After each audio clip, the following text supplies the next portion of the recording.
Որպես պայքար, եկեղեցին պայքարել է մեր պատմության ընթացքում միշտ, հիմնականում արտաքին թշնամիների դեմ, միշտ հաղթել է, հակառակ դեպքում չէր լինի այսօր։ Թշնամիները փոխվում են եւ նաեւ այո, մեր հասարակության մեջ կային միտումներ, որոնք հետո զարգացան, չկանխվեցին եւ դրանում ես ինքս որպես եկեղեցու կողքին միշտ գտնվող մարդ, նաեւ քննադատաբար, բայց որպես յուրային, նաեւ որոշ իմաստով մեղադրում եմ մեր եկեղեցուն, որ չի աշխատել բավարար ձևով այն խնդիրների հետ, որոնք որ հետո աճեցին, մեծացան եւ դարձան բացահայտ։ Այդ խնդիրները օրինակ այն են, որ որոշ իմաստով ցուցադրաբար ենք հավատացել եւ ցուցադրական այդ մասնակցությունը ծեսերին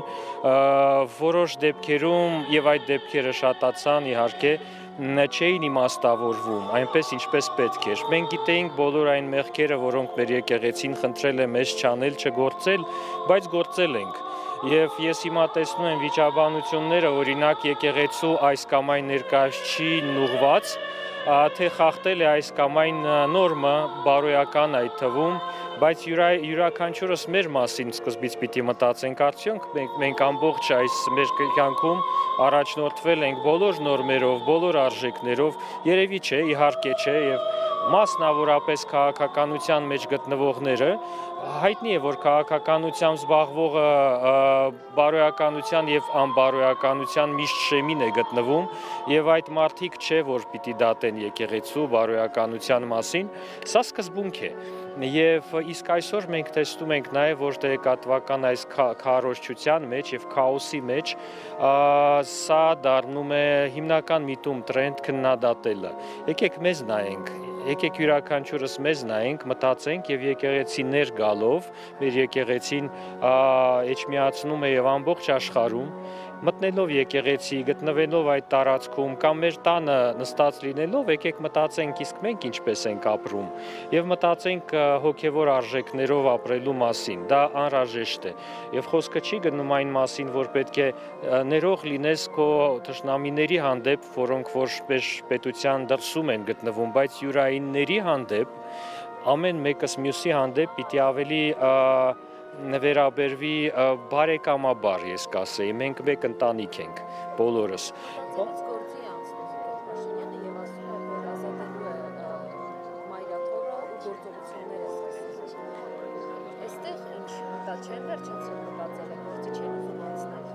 Հա,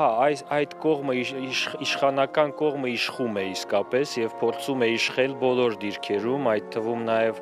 մեր ազգային ինքնության ոլորտում, որտեղ որևէ իշխանություն չի կարողացել ներթափանցել մինչև այսօր։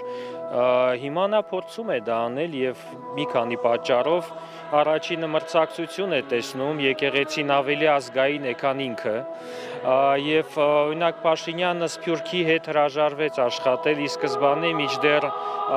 մեր եկեղեցին միակ երևի ինստիտուտն է, որը որ շարունակում է Սփյուռքում հայկականություն ապահովել եւ զարգացնել։ Ռեյտինգների առումով, երբ որ նայում ենք վարկանիշային ցուցանիշները, եկեղեցին 3 անգամ ավելի բարձր վարկանիշ ունի իր բոլոր վերելքներով եւ վայրեջքներով, քան այս իշխանությունը։ Ես չեմ խոսում կառավարության ռեյտինգի մասին, այն 4-5 անգամ ցածր է մեր եկեղեցու վարկանիշից եւ ցանկացած падգամավորի առանձին ռեյտինգը վարկանիշ ավելի ցածր է, քան ցանկացած հոգեվորականի։ Երբ որ մենք ասում ենք, օրինակ սա պայքար չէ եկեղեցու, այլ հոգեվորականների դեմ, ցանկացած հոգեվորական այսօր ավելի հեղինակավոր է, քան ցանկացած падգամավոր, ամենայն հարգանքով լավ падգամավորների հանդեպ, բայց դա այդպես է։ Եվ շատ կարևոր մի բան կա, այս ուրեմն հնչեցված մոտեցումը Փաշինյանի, որ սա պայքար է ոչ թե եկեղեցու, այլ հոգեվորականների դեմ, միանշանակ կամ անգրագիտություն է կամ միտումնավոր սխալ, որովհետև ես ինչպես ասել եմ եւ ասում եմ եւ կուզեի որ բոլորս դա հասկանանք, եկեղեցին հոգեվորականներն են, եկեղեցին հոգեվորականությունն է, ինչպես բանակը զինվորականությունն է։ Մենք հիշում ենք ուրեմն մեր հայտնի երգերից մեկը, որ Երևանը ոչ թե փողոցներն են, շենքերը, այլ մենք ենք։ Նույն կերպով եկեղեցին ոչ թե շենքերն են, այլ հոգևորականությունն է եւ մենք հավատացյալներս։ Եվ սա է կարևորը, այնպես որ հոգևորականների դեմ պայքարելով եկեղեցու մասին է պայքարը, այդպես է դրված խնդիրը։ Պարոն Աթանասյան, ձեր նշած այդ քարոզչությունը, մայրաթորին ըմբոստացող կարգալույծ եղած Ստեփան Ասատրյանի գործելավոճը, ինչ ազդեցություն կունենա մեր հասարակության վրա, այ ռեյտինգներից եք խոսում, ավելի